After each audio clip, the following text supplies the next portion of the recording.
He's that kind of person that can get away with that. It's like, okay, that's not what I ordered, but you have such a strong personality, I'm not going to fight you on that. You're right. These are the rum and cokes you're looking for, you know what I mean?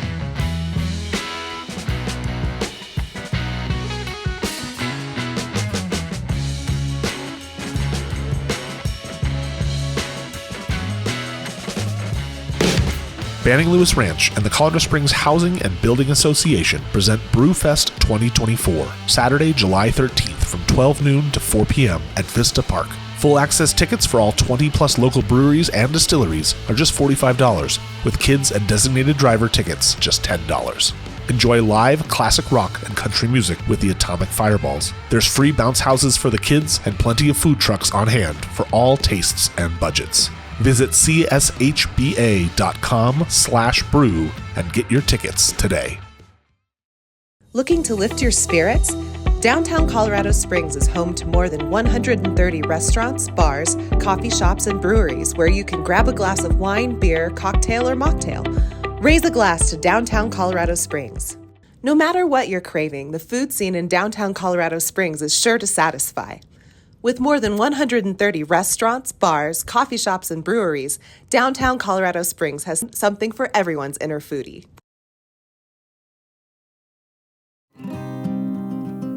I'm personally thrilled to have the Ute Restaurant sponsor this episode of Tap and Table. Why? Because I'm a member at City Rock Climbing Gym, where the Ute is located. I love that the Ute has healthy house-made items like salads, wraps, and two of my personal favorites, the Thai peanut Buddha bowl and a turmeric quinoa black bean bowl. There's also hearty pastas, flatbread pizzas, Cuban sliders, and even a great customizable ramen bowl. The Ute also hosts over 50 of the finest craft beers on a constantly rotating menu. Me, I'm always working my way through the IPAs from brands like Cerebral and Outer Range. I dig that I can show up at the bar with climbing chalk still on my clothes because of the casual atmosphere. It's a comfortable space, rich with character, even kid-friendly, and you don't have to climb to enjoy the eatery. Check out the Ute Restaurant inside City Rock at 21 North Nevada Avenue next time you're downtown. They're open from 4 to 10 p.m., Mondays through Fridays. Plus, you just might see me there.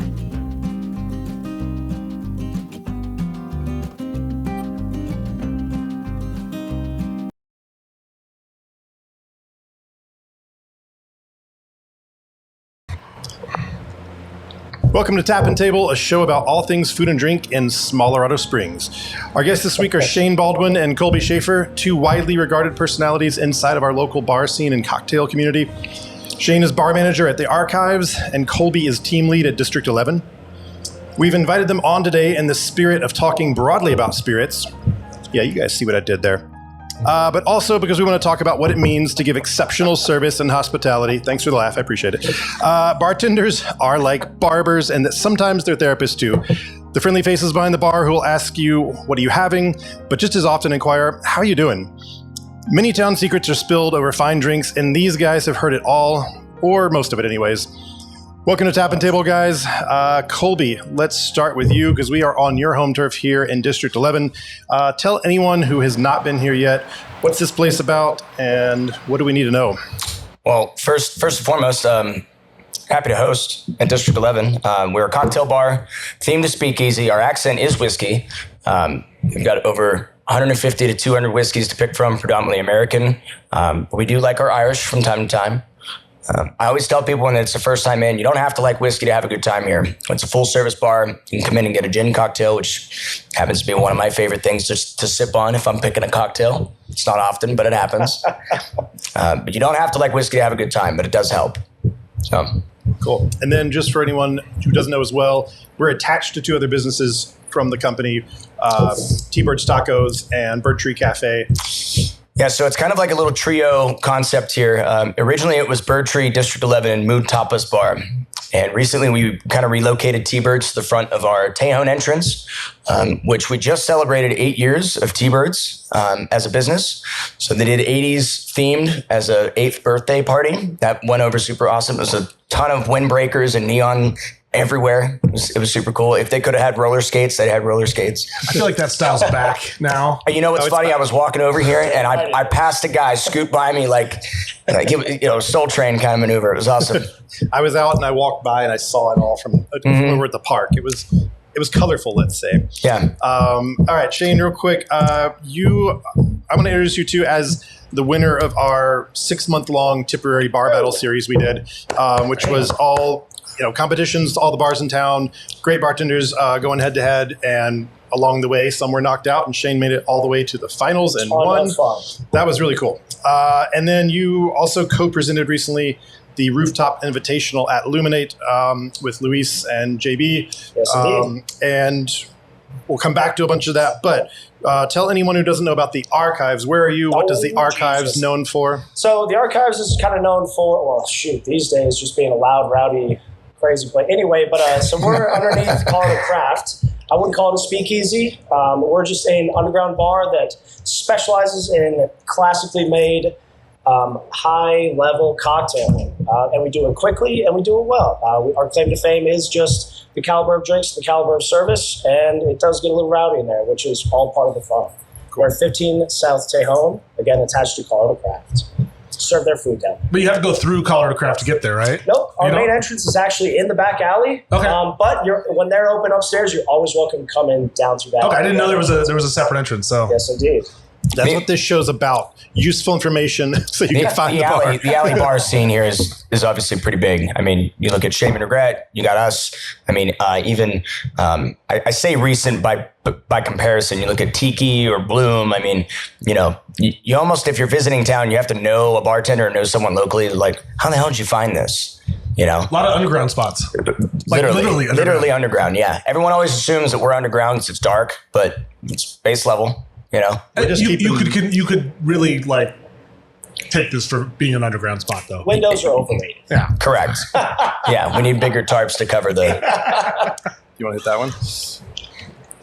You want me to ask questions? Ryan, I wrote your name next to that question specifically for you to ask that question. I don't know. No.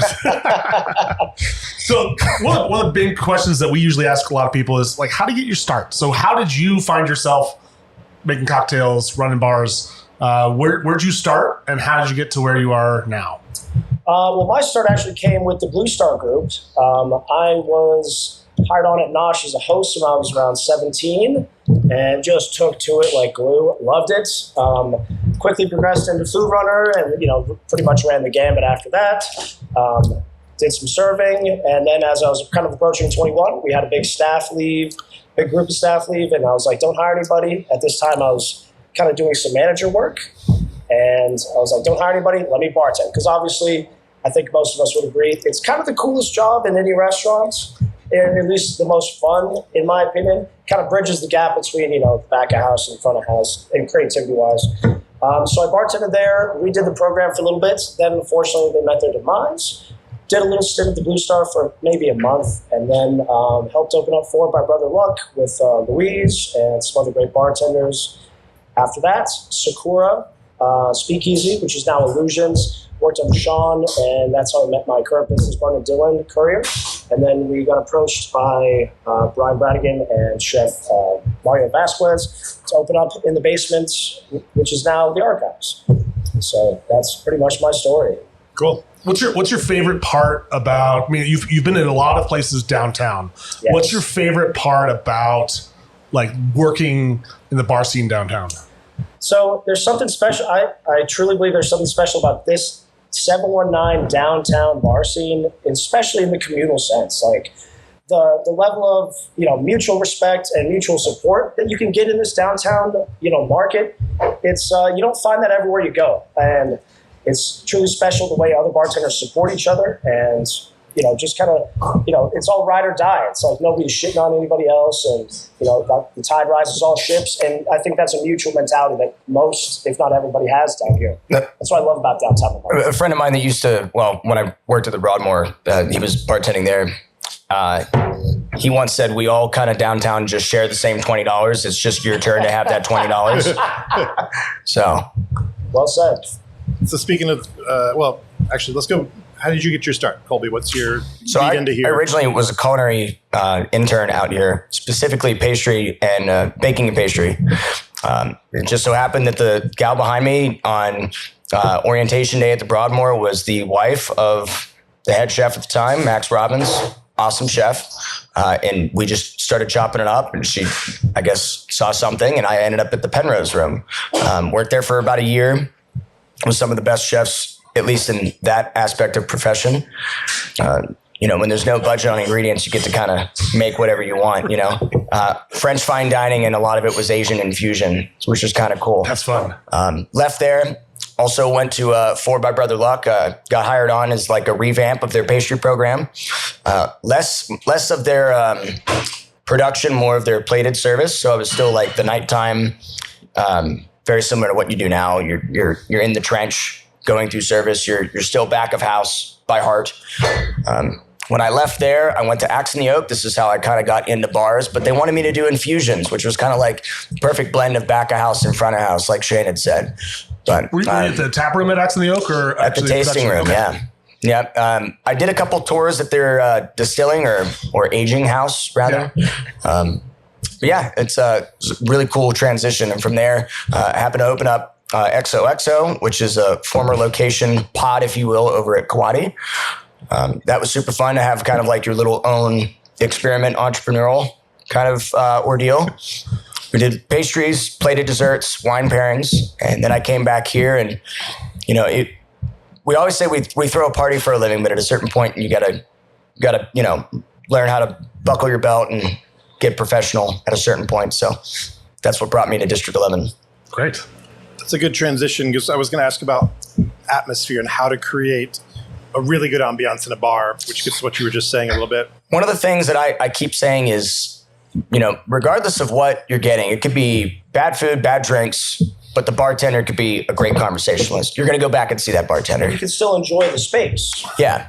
The main caveat to, the parallel is consistency. As long as you're consistent, people will always come back. And one of the things that I always notice is how bright are the lights?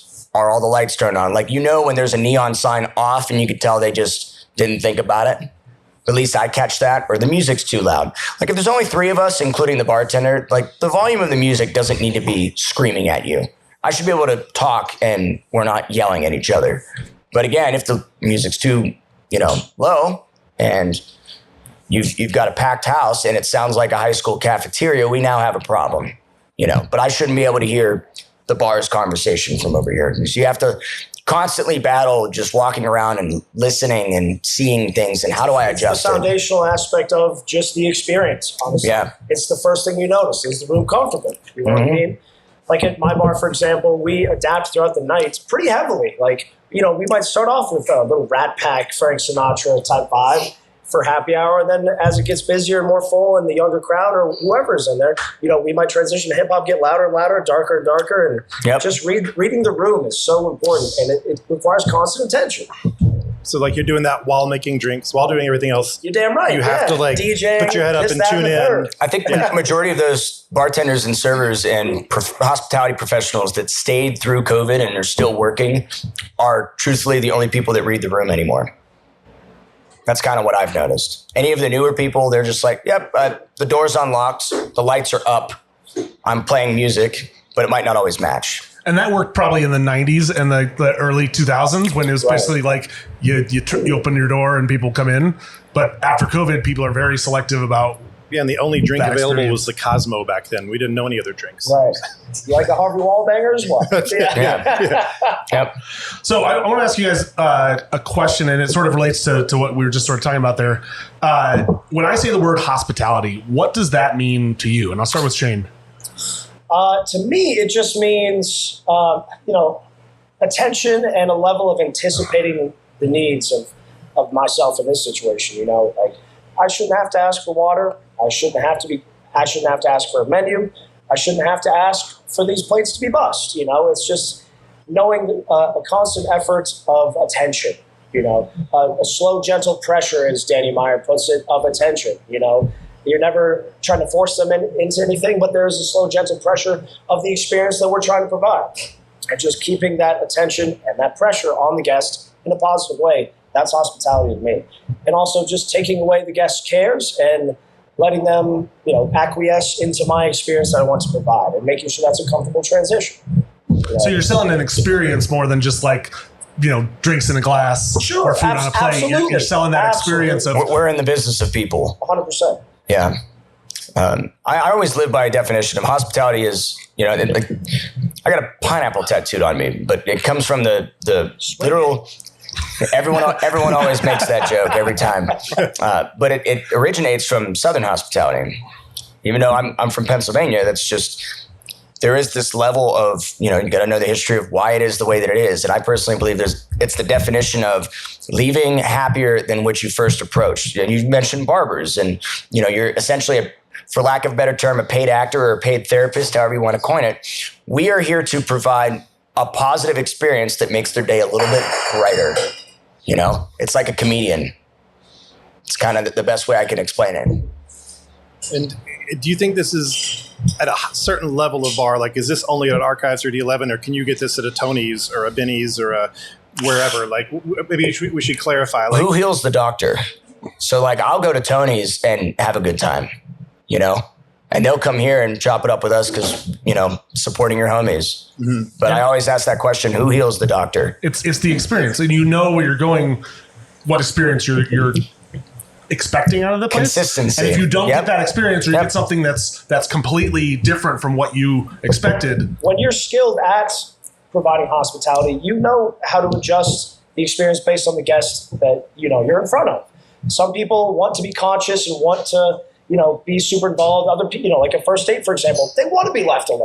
They don't want to see your dumb face walking up. You guys good, make a dumb joke. They want to be in their own little environment, and that's up to you to read the table or read the room. Exactly, reading the table. Because at Tony's, you could go there to fucking commiserate and just sip on your scotch with rocks and a piece of fruit like in a sandwich and be sad. Or, you go there to talk to the bartender. It's up to that person to know what they want. So there's not like a level of, price point that this stops at. Like it should be, even the beer tender at a humble brewery is across that same counter. It's about the interaction. We could be giving away cocktails for free. Again, we're in the business of people. Like if you read the room and you're full and everyone's disgruntled, then it's like we're doing something wrong here. You got to be able to figure out what that problem is and pivot and adjust. Like I can't tell you how many times that if I have a break and I'm sitting down in Archives, which again, we just kind of trade those $20, right. Immediately there's like a shift. There's a change. It's like, all right, it's time. We lower the lights. We change the music.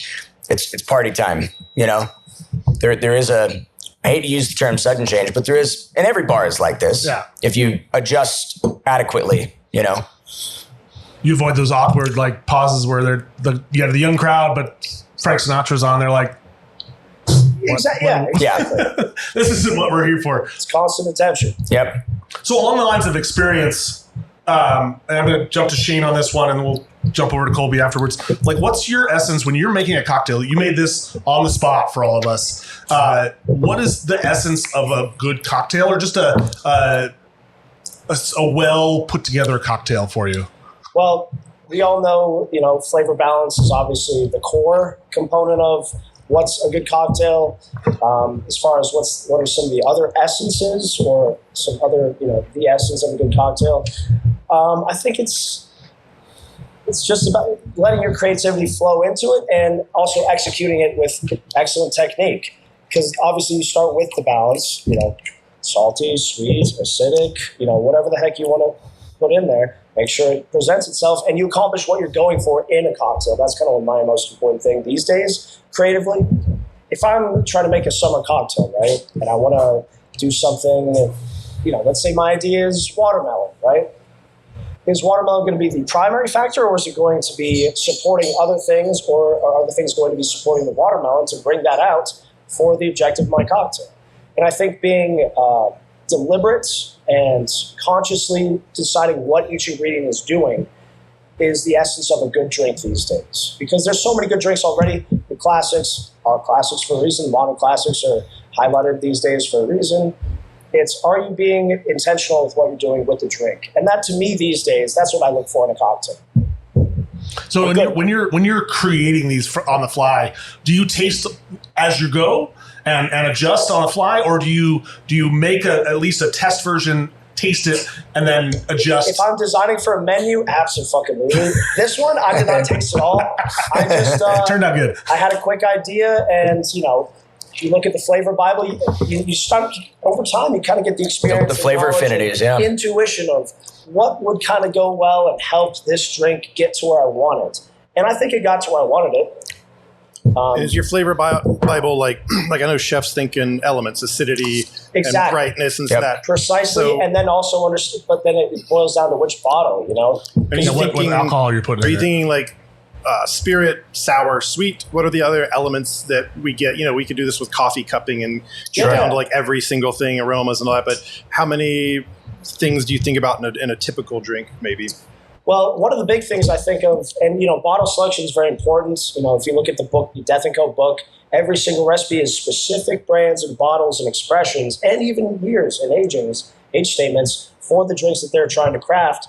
That's like pretty much top level. What I'm looking for in a more general sense is, let's say for spirit, for example, right?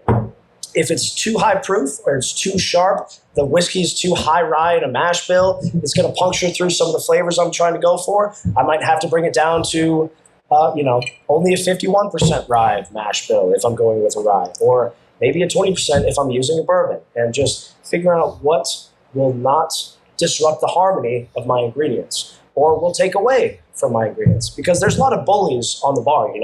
Chartreuse, hard to work around. You'll always get it. Stuff like that. That's something we saw when we did the bartenders battles. The one you participated in and the one that you presented was challenge ingredients, limited time to come up with something. And I watched, a dozen plus bartenders in this town, struggle over like, shit, what am I doing? And take that 10, 15 minutes allotted to get really creative, really quick. Is that what was happening at that whole time for you guys? Was, you just got presented with a spirit on the fly, go, and you're thinking elementally, you're thinking back to your Bible, you're like, what can I do to blow this up? But also we made you spotlight that ingredient, so that had to be kind of the showcase, right? So, well, the idea behind that was kind of what we do in our bars every night. Somebody could, that's regulars especially, today I'm feeling, let me do something with something with absinthe, and it's okay, that's my ingredient. And then you have either you can pull from your little index of drinks you have, or create something. And and that was totally allowed at the competition to pull a modern classic or a classic. And if you execute it perfectly, or maybe throw a twist on it, great. But to me, that was just what happens every night at the bar. Yeah. I'm in the mood for this. I'm in the mood for this. Are you going to be creative? What are you going to do? Something else we talked about at competition, I think, was at least those of us just observing who had time to gab while you guys were working. But, how many ingredients is too many ingredients? When does it get overly complicated? And you as a judge on that second one, you saw it. We're like, oh my God, how many things are in here? And suddenly it was just way too complex. Although I remember one of them pulled it off. I think it was Leslie at Cork and Cask, put out a really beautiful drink. And I looked at her list and I was like, how did she get everything in there? They definitely tortured the Illuminate bartenders with that one. But it was a brilliant drink. So I thought that pressed the limit in my mind of how many ingredients you could get in. But are there any other rules of thumb you guys go by? We're like, hey, you're already at 6. Stop. Just stop. I think you'd agree, Colt. It's more so about touching. I would agree. I'm coming from a chef background because, again, I don't shake, I don't stir. I leave it up to the professionals. Brother Luck once said to me, he said, I get what you're going for with this dish. And it was like a pumpkin cheesecake kind of dessert, but it was a ginger snap cake was the main component, even though it was a pumpkin cheesecake. And he looked at me and he said, I'm now confused what your main component is. If it's the title of your dish, it needs to be the main component, because it was very avant-garde. 2 dishes, basically. It was avant-garde. It was broken up. It was deconstructed. And every chef that starts off ever doing their own menus just wants to be avant-garde and freeform and, artistic. I feel like you see deconstructed everywhere. You do. Yep. You do. So as a consumer of cocktails, what is, like he said, what is your main component? What is the overall theme here? What are we going for? What are we doing here? So what's a touch versus an ingredient? You said too many touches. So at your station, right, you have a recipe. How many things do you need to touch to craft that recipe? And whether or not you can lower the touches by, combining ingredients or making syrups or creating tinctures. But really, it's more about efficiency to me. if I'm making a cocktail with 8 ingredients, each one better be doing something that's worthwhile in the drink. And that's kind of my whole point of like what makes a drink good. Everything has a purpose in the cocktail, including the garnish. You know, like if we're putting a lime on top, I better be able to smell it. Don't give me a straw. If the dish doesn't need sprinkled parsley, why are you putting parsley in the dish? Right. And If the so- flavor just disappears, it's not worth that. To go back to Yeah. your question, what's the perfect amount of ingredients? Shoot, sugar, water through dilution, spirits. And like, you know, just a cocktail, old fashioned. That's like the perfect amount, right? Because water is always an ingredient in cocktails for the most part. Well, it changes changes the spirit. Absolutely. But what's too many? Shoot, 6. I don't know. If I have to take 3 steps, that's too many, you know, to make the drink. Especially on a busy night. Like, Yeah. you don't want to be doing that for everybody, because as soon as you do it for one person, someone over here is going to be like, ooh, what was that? Well, it's I want immediately that. how you get backlogged. I mean, don't get me wrong. We love our Trust Me bartenders, but when you have which by the way is a dice roll game that we play. I know he knows. I don't know if you know. It's just 2 adjectives and a spirit. And it's a literal dice roll. Everyone thinks I'm kidding until I hand them the bag. I had 11 people come in from like a bachelorette party and they all dice rolled. It took longer to take the order than to call a huddle and pull everyone behind the bar to just come up with something. But that's that on the fly kind of thinking. And you got to be able to do that. Sounds like the opposite of the dice roll at like Burrowing Owl, where you roll the dice for a beer and they just pick the row and the number. I do and it's kind of really like easy to figure it out. I do It's kind of like that mentality though. One of the bartenders who used to work here, and he said it was his last week at Hotel Elegante, and he said, you know what? Fuck this place. I'm done. Everyone that ordered whatever they wanted, they got a rum and coke. The Bill Murray method. You want a Chardonnay? Rum and coke. And I'm like, how did you get away with that? And he's like, I don't know. I worked there for another 4 years. Someone was just like, man, this is the best old But fashioned I've again, ever had. he's that kind of person that can get away with that. You know, it's like, okay, that's not what I ordered, but you have such a strong personality. I'm not going to fight you on that. You're right. These are the rum and cokes you're looking for. You know what I mean? Can we have a rum and coke night at District 11 and all you guys do is do that? Hey, we can But do don't that. have a rum and coke on the menu. Just have all these No. other things, but then just In fairness, ingredients we for it. probably it's just call it a rum and Cuba Coke. Libre. Yeah, right. Name everything different, and then just have the ingredients rum and coke. Yeah. $10. This is the best Negroni I've ever had. I have another Shayne question. Now, you went to New York City for a stint to specifically train bartending, or what did you do? And how long were you gone? Remind I'd me of say that. broaden horizon more than train. Okay. But yeah, I was there for about 8 months, and I lived in Brooklyn, worked at a couple spots in Brooklyn, but mainly bartended in Manhattan, the Financial District, and Midtown, and the culture was fantastic. Yeah, It was I want to talk to you about that. So, like, podcast I did a couple years ago, State of Plate. I was analyzing, what does the Springs need? What are we lacking? Where do we need to go? Like, we're behind other big cities and so forth. So, I was curious from your time there, and then coming back here and knowing this town before you left for that. What do you think we need? Like, is our scene, is our cocktail culture advanced, and are we in a good place? Do we have a long way to go? Like we mentioned, these places in Denver, like the Death and Code, well, the second location or whatever, but market like Denver is already above us. Market like Chicago, New York, LA, much like on the chef scene, the food scene, we rank them above us. But that's not to take away credit from the things we do have. Like we have Absolutely. great craft coffee here that I think's like really there. I think some places in town on the cocktail scene seem to also be there. But am I wrong? Like, have we not quite hit it yet? Like, I just want your perspective from New York's the place. What do you see? It's really tough. It's tough to narrow it down because it kind of depends on your grading scale. You know, like let's say, call it. So maybe 5 years ago, we could say, with a reasonable amount of, accuracy, we're 5 years behind Denver, and Denver's 5 years behind New York City, or whatnot, or what have you. But in terms of cocktail culture and skill behind the bar, I don't think it's really that much of a gap. And that was something that was definitely eye-opening. Is like, I kind of went out there and was like, oh, we are doing the right shit out here. Fuck yeah, in Colorado Springs. So, kind of, to kind of piggyback off of your most recent post, Bar 33, something that the main thing we're lacking out here is ambiance. I mean, the main difference is that there's more money to go around. There's more restaurant infrastructure. There's more purveyors. It's easier to obtain what you need to reach these high levels of, bar programs and restaurant programs in larger markets, obviously. As far as like culture, it wasn't too different. And that really made me happy because like, think of our downtown culture. Thank God. That's so good to hear. That's kind of like the neighborhood culture in New York City. All the boroughs, yeah. You go to Greenwich Village, there's Katana Kid, there's employees only, 2 extremely high-level bars, both been top 50 several times. And they're all homies. This whole neighborhood, everybody goes to the same little shitty dive bars, and it's the same level of support and, kind of community that we have out here. And I think it's just a matter of time before this city grows into a comfortable spot. But also, the market out here seems to be really uncomfortable paying the prices that we need to ask for, what should be asked for a certain level of bar program, if that makes sense. Tell me about that more. Like, do you feel like are generally prices undervalue and the marketplace doesn't understand it, or why? It's very difficult. Are they being over? It's not that we aren't willing to pay for the labor. We want to support our friends, the bartenders, and we see the work it takes, and again, even just how long it takes to shake 4 drinks there. Sure. But we sometimes question, like, oh, well, how much could it really cost to procure this, this, and this? And they're buying them in cases at a time. And why is this so expensive? Why is this guilty? So are we finding dollars added just because we can, or are prices where they need to be right now?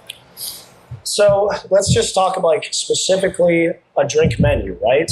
And going back to, specific bottle selection, we designed a drink that specifically calls for Weller, Antique 107, and specifically a higher end vermouth, and specifically, a saffron syrup or something really expensive, something difficult to make. And it's a fantastic, incredible drink, one of the best of all time, and everybody loves it. But it's going to have to cost $22, $23, $24, $25, whatever. No one's willing to pay that. So it's very difficult to elevate quickly. Let's say I came out with a menu this upcoming summer and all of our drinks were 16, 17, 18, it would be a problem. Case in point, remember Epiphany, when they opened, they adopted that, kind of tip is included mentality, which I really like. It's going to take a long time and people pushing. We are definitely not there yet. It's going to take people I don't think we are. The envelope to let us be able to do these things because people aren't willing to pay it. So, yeah, we do have to watch our margins. We know how toxic and thin the margins are in the restaurant. Is it an education job, though? Is it up to you to convey that to the consumer some way, even if it's literally on the menu, or your cocktail server, Absolutely. Someone says, hey, this has the Weller 107. This is an expensive Sazerac product that's hard to get. This is why this price is this price. Training the guest is the thing. And I think, it's part of the reason why, again, we do the dice roll and we charge $18 for that. And you might be thinking, why the fuck am I paying $18 for a cocktail? But there's a game involved. The bartender's on the fly. All right, it's this, this, and this. And now they have to build the puzzle backwards. So that's what makes that fun. What I think one of the things in Colorado Springs specifically, we're never committed to anything. We ebb and flow and we pivot too quickly because one thing didn't work for one day. And I mean, you could look at how many locations in town have flipped 4 times in the last 3 years, at least 1 year. That's something that, when we talk about that gap between us and these larger markets, I was talking to a friend that runs a beer blog in New York City. And he said, we were talking, I was out there for work at one point this spring, and we're sitting over beer talking about why is every brewery just amazing out here when we have, a smattering that are good to average to maybe not so great. And what he said is, he's like, for restaurants, cocktail bars, breweries, the buy-in is so high, you can't afford to put out a lackluster product. And so there's this, how many IPAs in Colorado can you find? A ton. There's a ton, but how many are well done? How fast can you make them? It doesn't matter at that point. Right. You know what I mean? So, but what he was basically saying is that, with your experience, with your service, with your expectations that the customer has, because you are in this really packed, dense market, if you don't come out swinging, there's that expectation from the customer. I'll just go down the road to the next one. And so, like you were saying with places flipping here, there's less of that expectation here, where the consumer's coming in going I'm just expecting this to be off the wall bangers. And so when places do, open up and crush it from the start, people start to notice. And what's happening is that we're starting to like kick that snowball down the road, and it's getting some momentum, but we're not there yet. Sure. I'm so glad you brought that up, because this is another thing I've really noticed heavily in the dichotomy of, let's say, us versus New York City is, I've worked downtown for so long. I think it's still the case, but what you said is starting to snowball. When you open a location down here, especially downtown Colorado Springs, the first couple of weeks you might get a lot of popularity, and it's that honeymoon big opening. phase. Yeah. You get your balls blown off, whatever the fuck, and then it's a slog for about a year of trying to maintain that customer base and keep those people interested.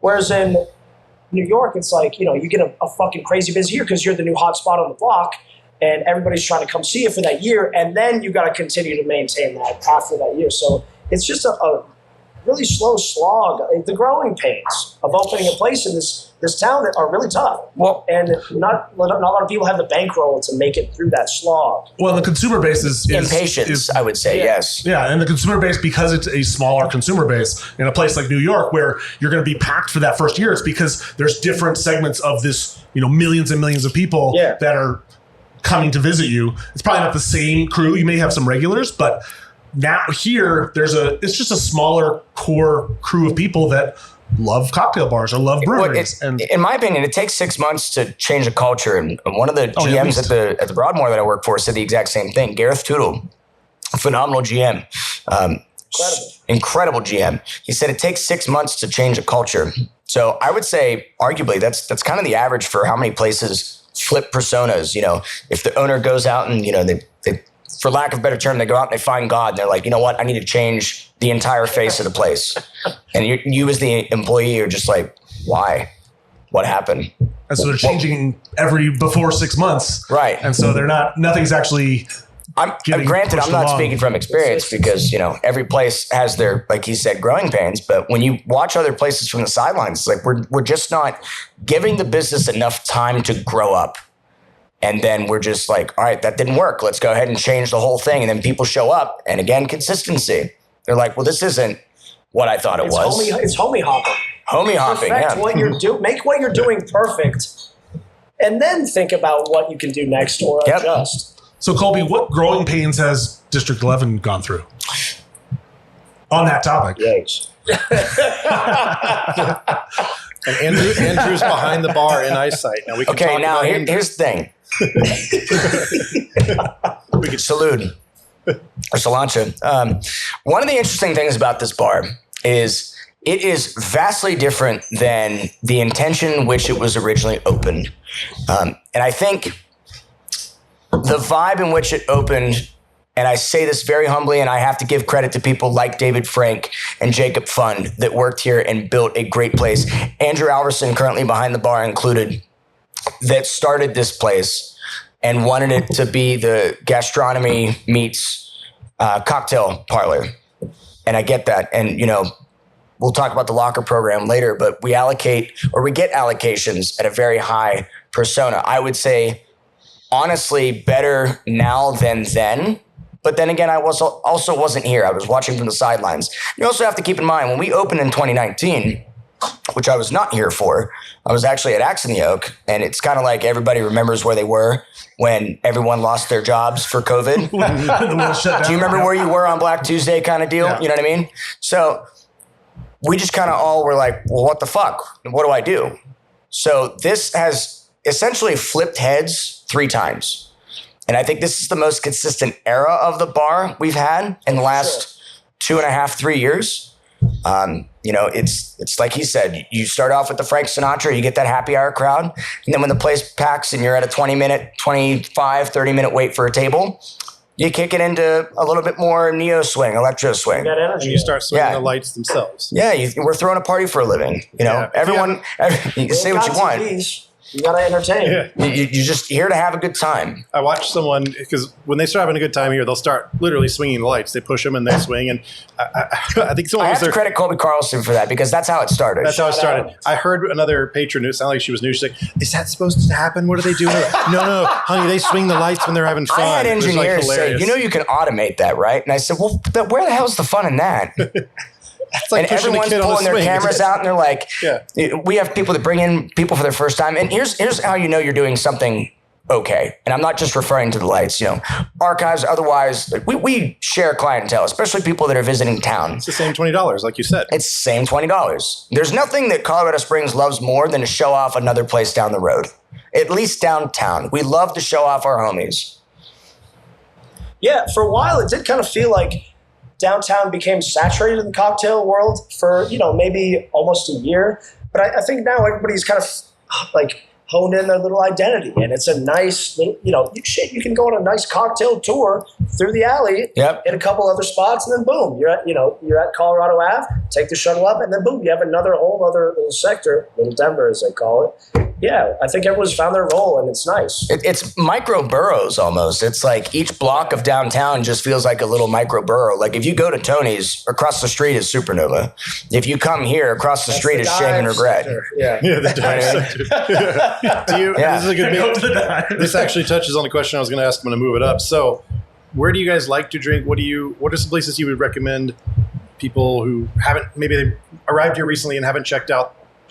The best is a lazy word. The best of the best, whatever. The people we've invited to the competitions, bartenders you like to drink with. I mean, this would be a great time to shout out your colleagues, bars you love, things you like about them.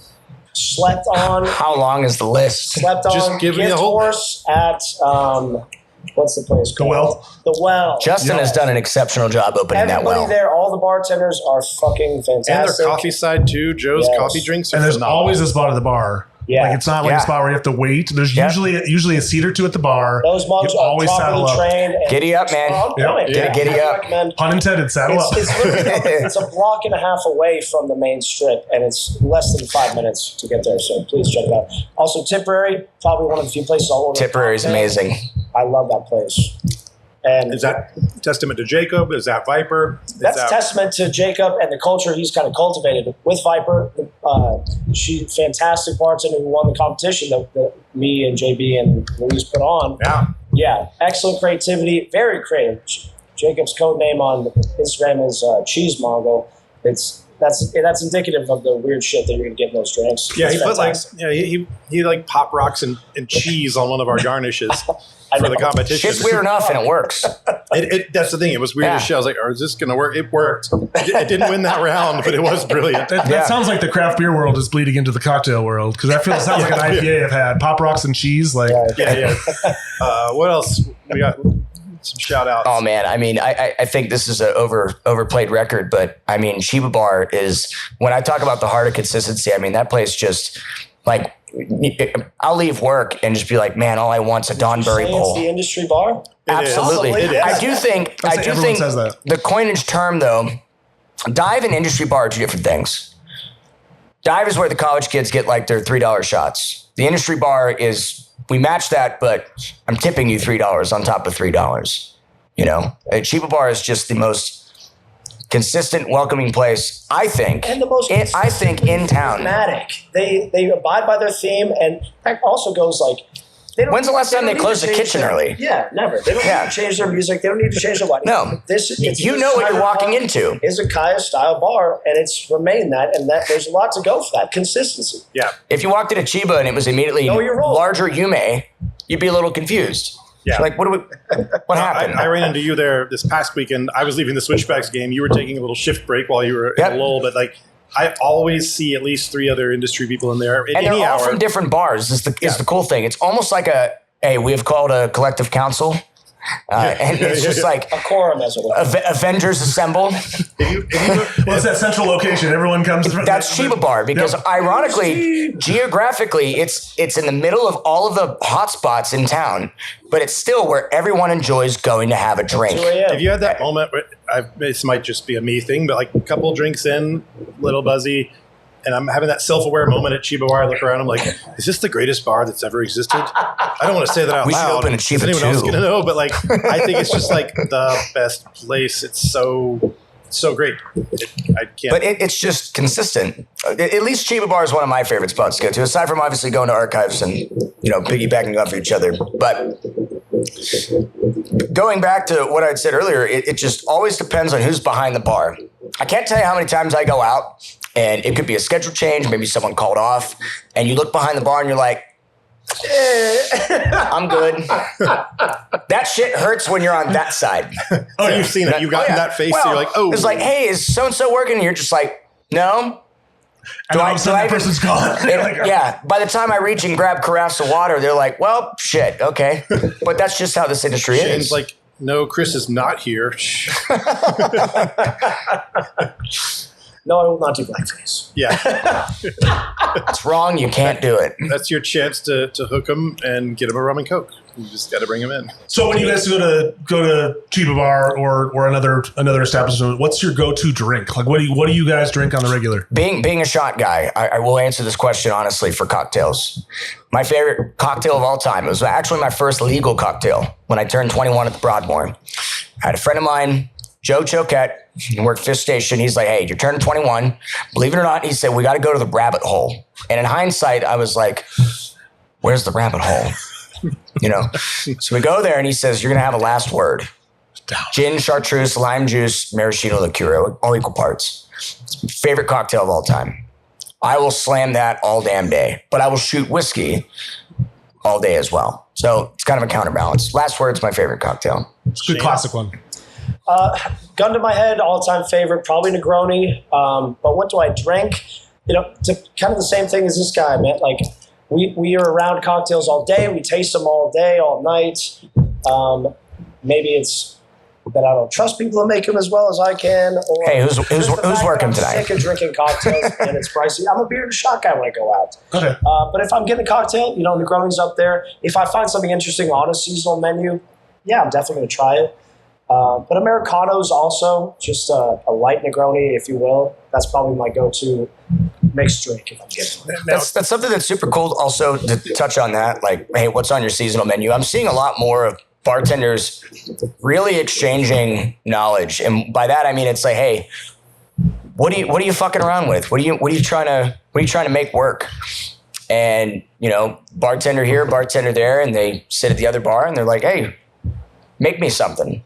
That's kind of a cool compliment, you know, as a bar. Absolutely. Yeah, I was about to ask because a lot of times, like, you know, if I go to a brewery where I'm like, I don't know the list, I usually just go to their bartender. I'm like, what's your favorite thing right now? What do you drink? Yeah. And what's the new give me that. Not even that. Just like, what do you drink? Well, even try to find where someone else would recommend going. Like here, it's, well, the best thing I can give advice for is find out where your bartender goes.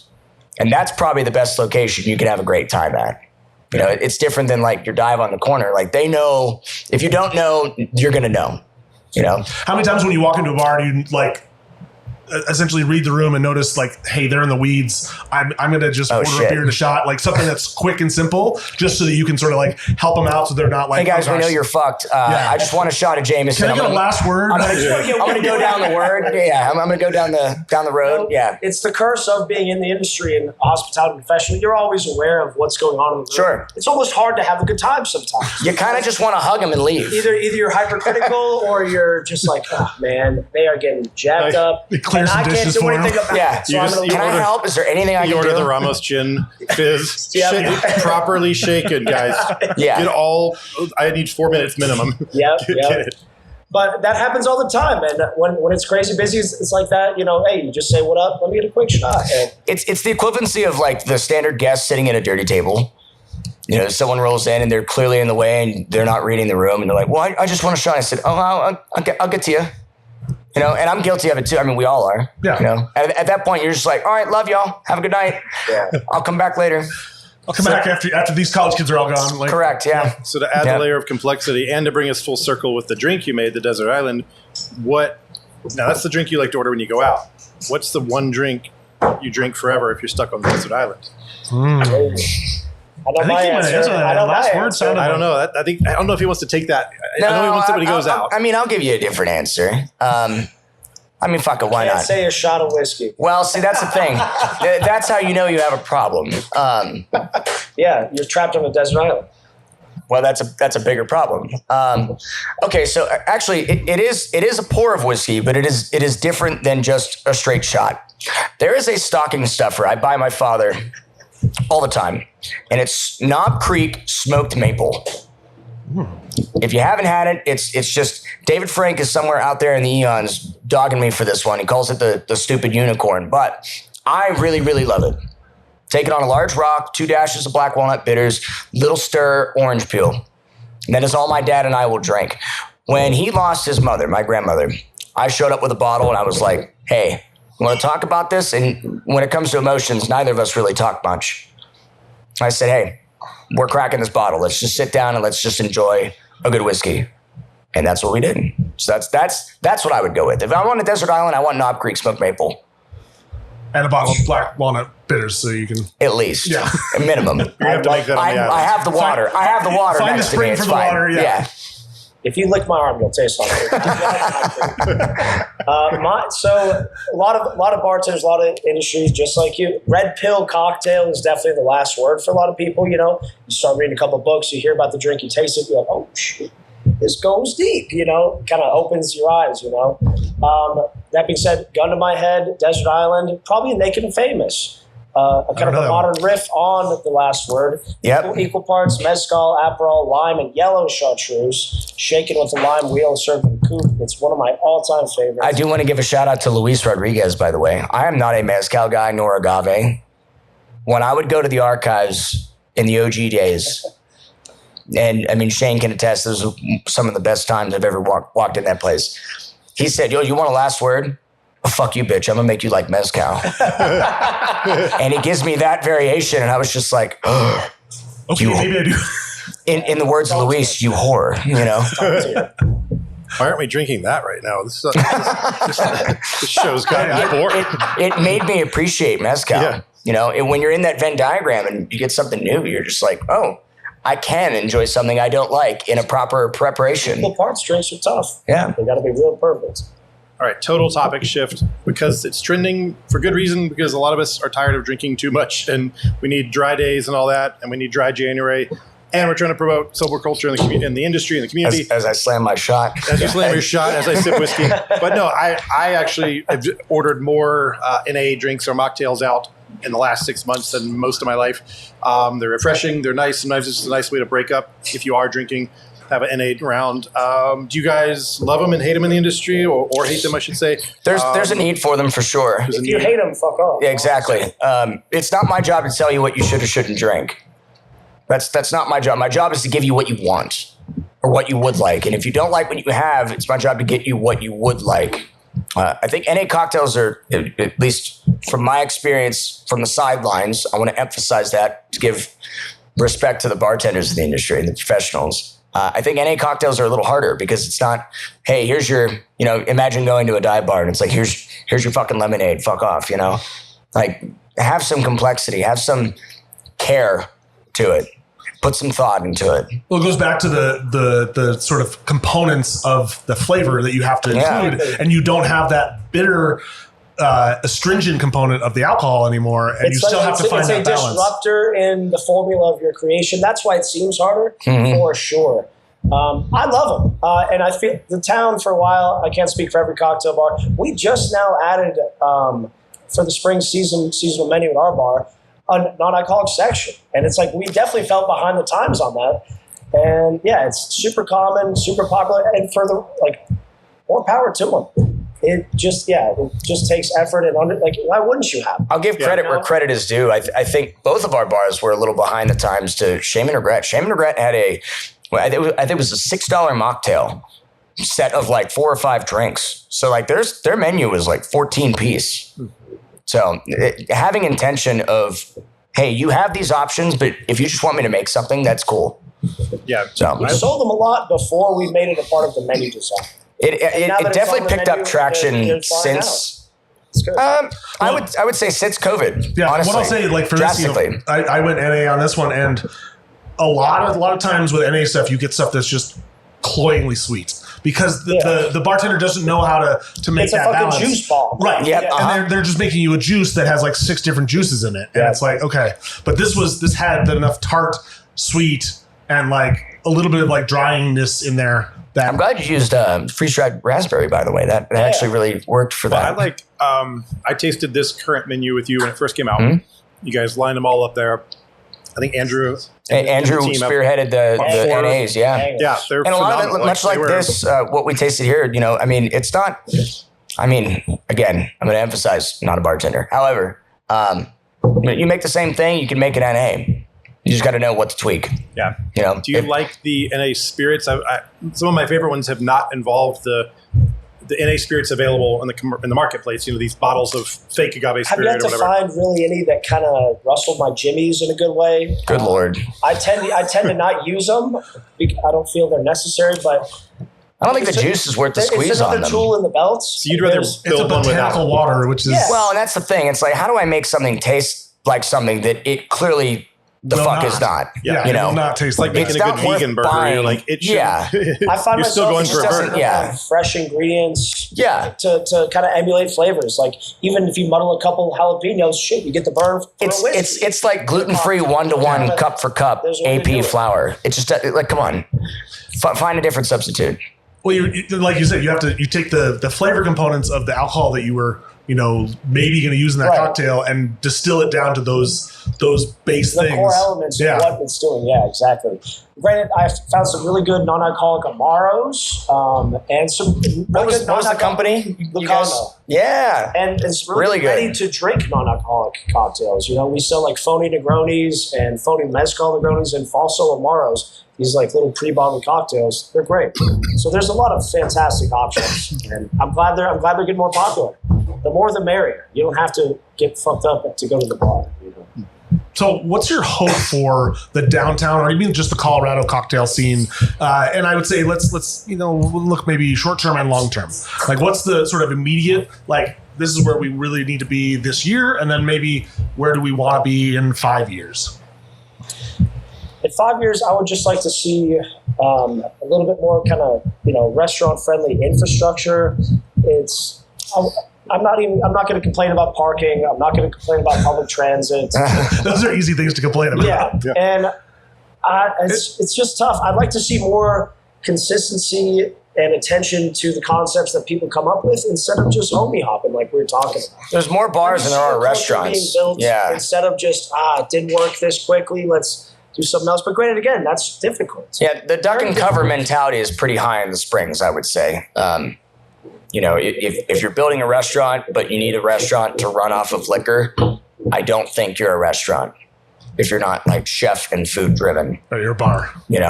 And I'm seeing it a lot. I'm seeing it a lot more. Is having a competitive spirit in the market. And I'm not going to name names, but there's a few places that have closed recently that I just feel like didn't even attempt to remain competitive in the market that they are in. if you did what you did 20 years ago, Coffee, perhaps, or Sure.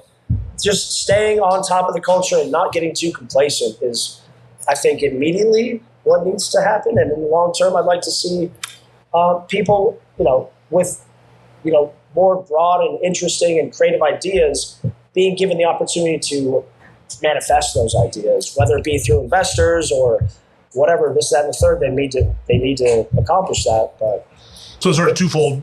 The money needs to be there from the investors, Yeah. but then also the consumers need to just Absolutely. give those people a chance yeah, by buying the cocktails. which is tough. Yeah. And I hope all these new apartments that are going up, I hope the population increase in the downtown area will aid that, because it will become a necessity. And it's always adapt or die. But well, and it's not to applicable. not to get, I'm not going to remotely get political, but obviously the state of the economy is not great either. And obviously that trickles downward. I had a lot of really awesome locker members come in the past 3 years that I feel like I haven't seen in a hot minute. Explain the lockers, because you mentioned the locker So numbers. what happens is it's $500 annual membership. After tax, I think it comes out to like $551, rounding up. You apply to be picked. It's case by case basis. We review the applications, and then you buy the bottles from us. And it's a $2 pour fee. So then you get to come in, and the round of you, $2.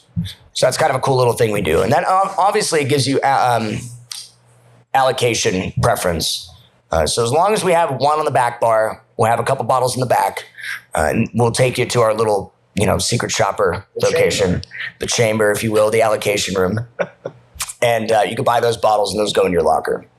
So I'm noticing, and this is not just us specifically, but everywhere recently has substantially lost business, just in general.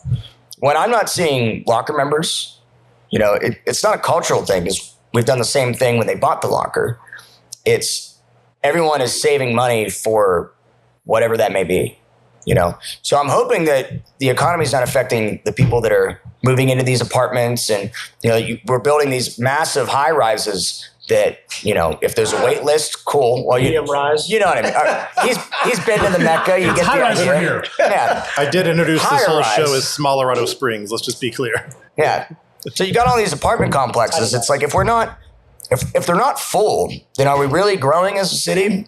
Where does the economy go from here? And I don't have that answer. And where are these people going to spend their money? And that's the other thing. Because, the ECO building right across the street is one of my favorite bars in town. Yeah. They're not getting their dues. No. It's frustrating to me. No, and don't get me wrong, do not drink and drive. If there's one thing that you should have across the street from where you live, is a really good bar. Park your car, walk across the street, and you're safe. Whether or not you're drinking alcohol or not. NA is included. So Maybe gets us back to price, though. So we're looking at the marketplace, we're looking at economy, we're looking at what people should be charging for drinks according to what you're saying about the quality of them and all the factors that go into it.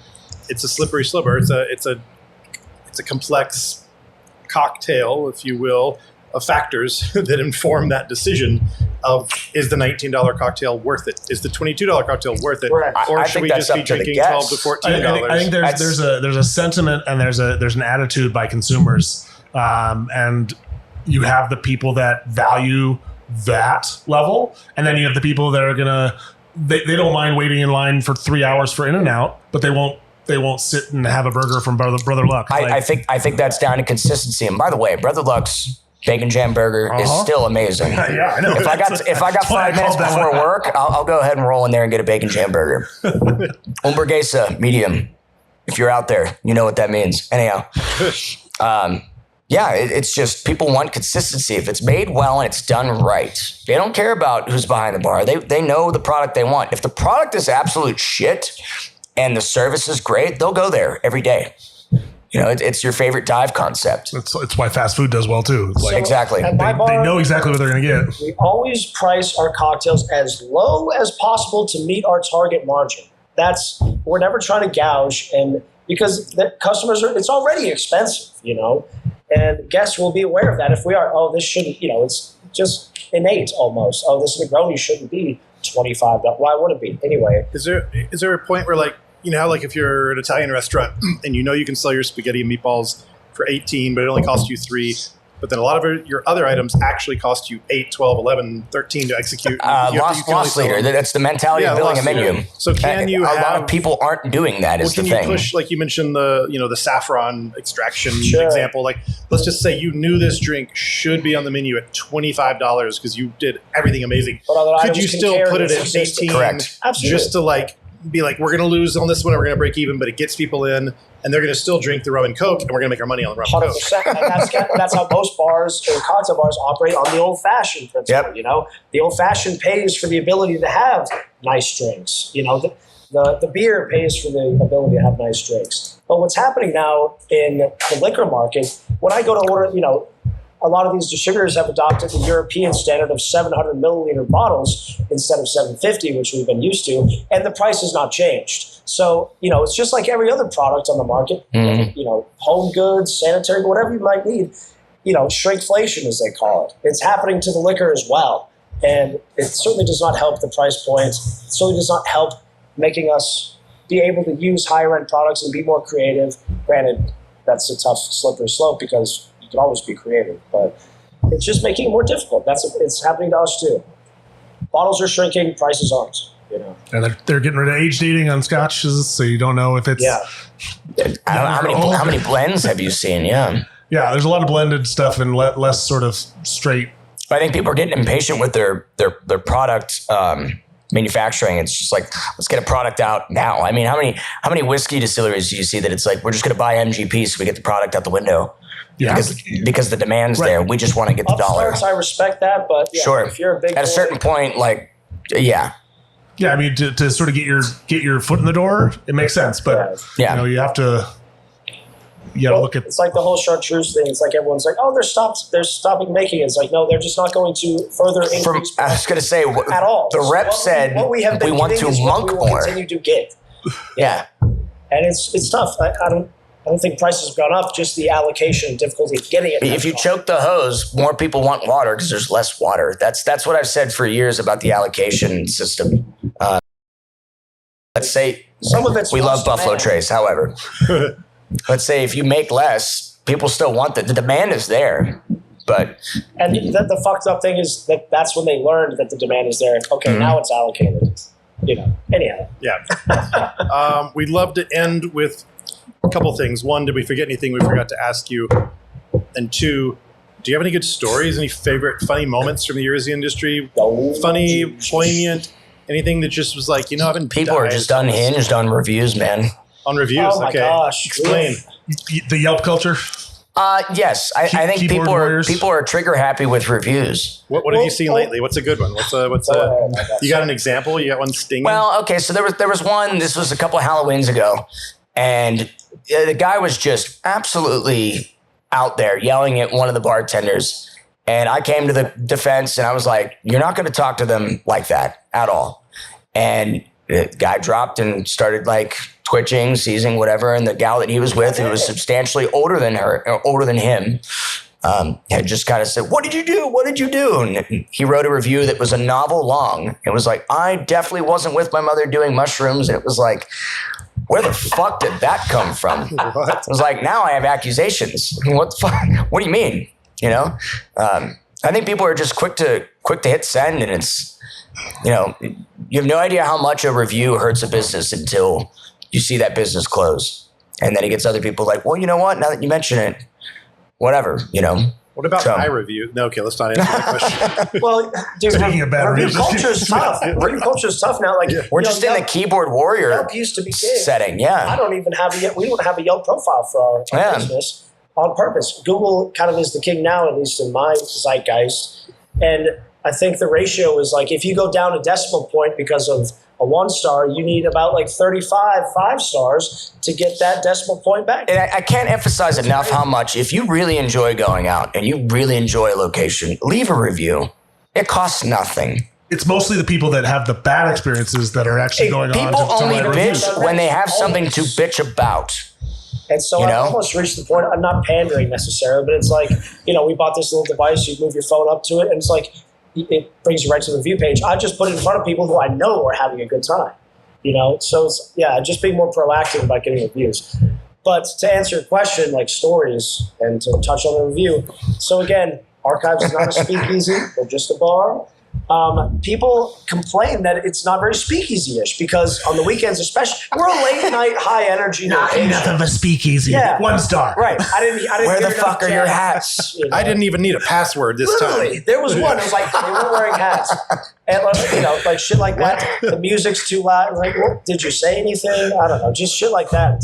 We're not trying to be speakeasy. Not Never hidden used enough. the word in any marketing. This place was too easy to find. Yeah, It was literally there wasn't a underground. password. Go fuck yourself. Like what? Yeah, just goofy shit. We're like gonna that. have we got to do an episode where we just get a bunch of cocktail bartenders and business owners reading 1-star Yelp reviews. A round table. Here's what I do love about that specific scenario, because I'm very lock and key with the whole what's going on. There's an easel outside that says, welcome to the Archives, and they'll change the joke of the day, kind of like you're at Bob's Burgers watching the sign in the back with the joke. It just said not a speakeasy. And the one thing I love about this business is I could be an absolute asshole. If you're laughing with me, it doesn't make a difference. You're like, oh my God, they said to that reviewer, go fuck yourself. I love it. I think we're there. The end of the show. The awkward pause that says we have arrived. Thank you so much for having me. Yeah, thank you thanks for guys. being Thank you for coming Blast. on the show and making us delicious drinks. If you're listening, make sure to go to Archives and District 11 and all your favorite bars in town and tip your bartenders extra well. And think about everything we talked about today in terms of what it takes to run a bar and make it awesome and create a beautiful ambiance and nice hospitality and all the effort and attention and creativity that goes into this industry. So we've been around 8 years, all of that 8 years in Lakewood, Colorado, right next to the infamous Casa Bonita restaurant. prior owners and current owners. We specialize mostly in IPAs and now lagers over the last couple years, really focusing on both hazy and clear IPAs, as well as traditional and modern style lagers. We've always been about local and community within our tap room, and I think we always try to embody that in a lot of our marketing, a lot of our decisions we make. It's really focused about how do we create a more vibrant, community-focused tap room that people can enjoy.